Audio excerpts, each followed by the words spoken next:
पापा आपको पैसे चाहिए ना, मैं भिजवा दूंगा, पर भगवान के लिए ये रोज रोज फोन करके परेशान करना बंद करो। मेरे पास वक्त नहीं है, मैं नहीं आ सकता वहाँ आपसे मिलने के लिए। और फिर क्या, मेरे आने से मम्मी की तबीयत ठीक हो जाएगी? डॉक्टर का काम तो डॉक्टर ही करेगा ना, कहकर अजय ने फोन रख दिया। सागर जी फोन को हाथ में लिए उसे यूं ही निहारते रहे।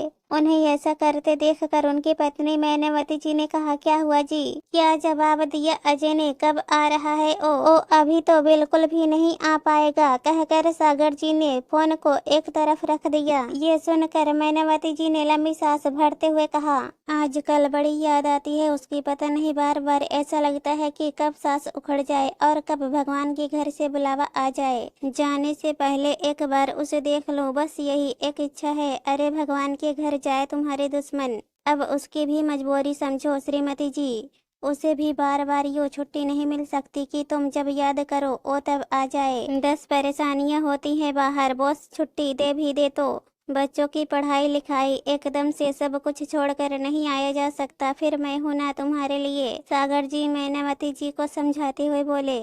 यह सुनकर मैनावती जी ने उनकी तरफ देखा और कहा, आप मेरे लिए, और फिर अपनी आंखें बंद कर दूसरी तरफ मुंह करके लेट गई। इन्हें इस तरह सोता देखकर सागर जी रसोई में आ गए और अपने लिए खाना परोसने लगे। खाना लेकर बाहर डाइनिंग टेबल पर आकर बैठ गए। थाली में से निवाला तोड़कर मुंह तक ले भी आए, पर उनसे खाते नहीं बना, आंखों में से आंसू आ गए। निवाला वापस थाली में रखकर थाली दूसरी तरफ सरका दिए। आखिर काफी देर से उन्हें भूख भी लग रही थी, पर मैनावती जी की जिद को देखकर बेटे को फोन लगा दिया। जानते थे कि बेटे का यही जवाब होगा, पर क्या कर सकते थे, आखिर उन्हीं का ही तो खून है, उसे भी रिश्तों की कहाँ कद्र है। आखिर पैसा और तरक्की के आगे तो उन्हें भी क्या दिखता था। समय के साथ बेटे को भी बिल्कुल उन्होंने अपने जैसा ही बना दिया, पर मैनावती जी का क्या करे, उनकी हालत देखकर उन्हें बड़ी दया सी आती थी और साथ ही पछतावा भी होता था। उनके शब्दों ने तो उन्हें झकझोर कर रख दिया। कितना परेशान किया था उन्होंने मैनावती जी को, आज सब कुछ अब आंखों के सामने घूम रहा था। मैनावती जब शादी होकर इस घर में आई थी तो कितनी हंसमुख थी। उस समय घर में माँ बाबूजी का राज चलता था। सागर जी घर के बड़े बेटे थे, उन पर काफी जिम्मेदारियों की बोझ थी। उनसे छोटे 2 भाई बहन और थे। मैनावती जी 16 साल की ही तो थी जब वो शादी होकर इस घर में आई थी, लेकिन आते ही उनके ऊपर जिम्मेदारियों का बोझ डाल दिया गया। वो घर की बहू थी, वो भी बड़ी। घर वालों को सिर्फ उनसे काम चाहिए होता था, काम काम और सिर्फ काम। कहीं जाना भी हो तो घर के सब लोग चले जाते, लेकिन उन्हें घर पर ही छोड़कर जाते थे। आखिर उनके जाते ही काम रुक जाता। ऊपर से सागर जी भी क्या कम थे। उनका और मैनावती जी का रिश्ता सिर्फ कमरे तक ही होता था। बाद में उन्हें मैनावती से कोई लेना देना नहीं।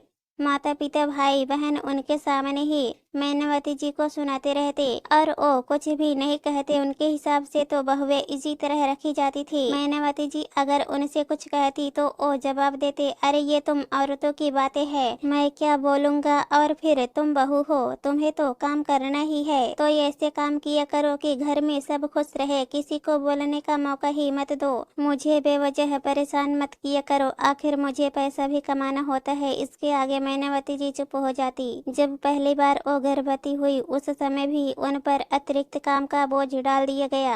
एक तो कम उम्र में गर्भावस्था और ऊपर से इतना काम। मैनावती जी कमजोर होने लगी थी, पर उन्हें डॉक्टरों को नहीं दिखाया गया। और फिर एक दिन ऐसा आया कि उनकी तबीयत ज्यादा बिगड़ गई। सुबह उन्होंने सागर जी को भी कहा, मुझे कुछ ठीक नहीं लग रहा है जी, चक्कर आ रहे हैं, बहुत कमजोरी लग रही है, आज तो कम से कम डॉक्टर को दिखा दो। लेकिन सागर जी ने जवाब दिया, अरे माँ ने कहा है ना कि गर्भावस्था में समस्या होती रहती है, तुम फिक्र मत करो, माँ सब संभाल लेगी, और फिर डॉक्टर का क्या है, बेवजह के पैसे ऐंठ लेंगे। पर मेरी तबीयत ज्यादा खराब है, एक बार आप साथ चल चलो, मुझे और कोई काम नहीं है क्या जो तुम्हें हॉस्पिटल लेकर घूमता फिरूं। और कहकर अपने काम पर रवाना हो गए। मैनावती जी ने अपनी सास से भी कहा, लेकिन उन्होंने भी एक कान से सुना और दूसरे कान से निकाल दिया। आखिर दिन में जब उनकी तबीयत और ज्यादा बिगड़ गई, तब देवर और सास उन्हें अस्पताल लेकर दौड़े। तब तक बच्चा पेट में ही खत्म हो चुका था। जब मैनावती जी के माता पिता परिवार वालों को पता चला तो उन्होंने घर पर आकर काफी हंगामा किया और मैनावती जी को अपने साथ ही मायके ले आए। 1 साल तक मैनावती जी अपने मायके में ही रही। उस जमाने में बेटी को अपने घर में रखना बहुत बड़ी बात थी। लोगों ने खूब बातें बनाई थी। उनके खुद के घर वालों ने भी कई बार कहा उन्हें वापस छोड़कर आने के लिए, लेकिन उनके माता पिता जिद पर अड़े रहे। और इधर सागर जी और उनके परिवार वाले अपने टेक के कारण उन्हें लेकर ही नहीं आ रहे थे। बस एक ही राग अलाप रहे थे, जैसे गई थी वैसे ही आ जाएगी। हमारी इज्जत नहीं घट रही है, इज्जत तो उन लोगों की घट रही है। लेकिन समस्या तब शुरू हुई जब सागर की छोटे भाई की सगाई नहीं हो पा रही थी। लड़की वालों को सब पता चला कि बड़ी बहू के साथ ऐसा व्यवहार किया गया है तो कोई भी अपनी बेटी देने को तैयार ही नहीं हो रहा था। आखिर सागर जी और उनके परिवार वालों की मजबूरी थी मैनावती जी को वापस लेकर आना। इसलिए 5 पंचों को बिठाकर मैनावती जी को वापस लाया गया। तब जाकर देवर की सगाई पक्की हुई थी। इधर नई बहू का आना हुआ और उधर मैनावती जी के पिता का देहांत हो गया। सागर जी तो उन्हें बाहर की बाहर ही उनके मायके छोड़कर आए थे। जब 15 दिन पूरे हुए तो उनका भाई उन्हें ससुराल छोड़ गया। बाकी ससुराल का कोई व्यक्ति उनके घर नहीं आया। उनके पिता का देहांत क्या हुआ, उनके साथ वही पहले जैसा व्यवहार शुरू हो गया। सागर जी पूरी तरह से अपने माता पिता के कहे में ही थे। उन्होंने इस बात से भी सबक नहीं लिया कि कैसे उनका भाई अपनी पत्नी का साथ देता है। उल्टा वो सब लोग तो मैनावती जी से चिढ़े बैठे थे। आखिर कैसे वो 1 साल तक अपने मायके में रहकर आ गई। अब तो ये आलम था कि सागर जी कई बार अपने माता पिता के कहने पर मैनावती जी पर हाथ तक उठा देते थे।